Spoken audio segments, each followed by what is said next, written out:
Thank you, thank you, thank you, thank you, thank you Ganpati Bappa. आप ही की कृपा से इतनी बार गिरकर भी फिर से खड़ी हुई हूँ। बस ऐसी हिम्मत देते रहिएगा और अपनी कृपा बनाए रखिएगा। मेरे बापूजी की सेहत का ख्याल रखिएगा। पूरे परिवार में सुख समृद्धि दीजिएगा। बीजी सर, विक्रम भाई, केडी, इन सब का भी ध्यान रखिएगा। और अनुज और छोटी को श्रुति जी के साथ खुश रखिएगा। उन तीनों को मन की शांति दीजिएगा। उन्हें बस खुशियां ही खुशियां दीजिएगा। मैं सच में उन्हें खुश देखना चाहती हूँ। श्रुति, लिसन टू मी प्लीज। जो तुम कर रही हो मैं समझ सकता हूँ क्यों कर रही हो, लेकिन all I can say is please don't do it.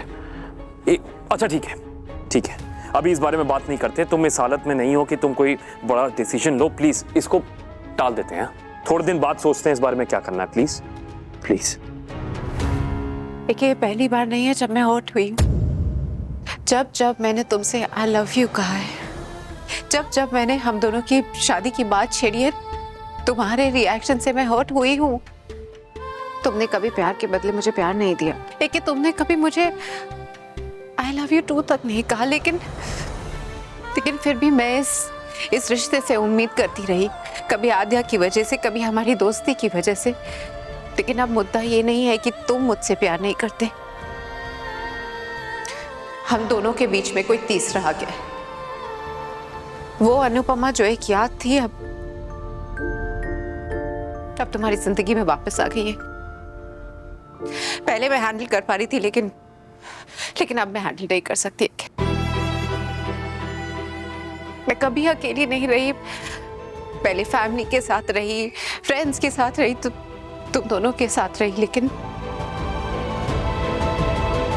इस रिश्ते में मैं अकेली हो गई। लेकिन मैं ये सब तुम्हें हर्ट करने के लिए या फिर तुम्हें गिल्टी फील कराने के लिए नहीं कह रही हूँ। मैं बस कह रही हूँ कि अब मुझसे ये नहीं होगा। तुम अनुपमा से प्यार करते हो, अनुपमा तुमसे प्यार करती है, और एक ना एक दिन आद्या भी अपनी माँ को माफ कर देगी।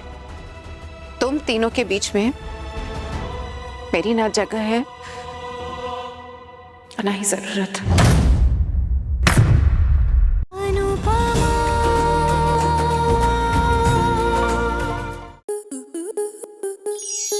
स्टार प्लस के ऐसे ही और बेहतरीन लम्हे देखने के लिए सब्सक्राइब करें हमारे YouTube चैनल को।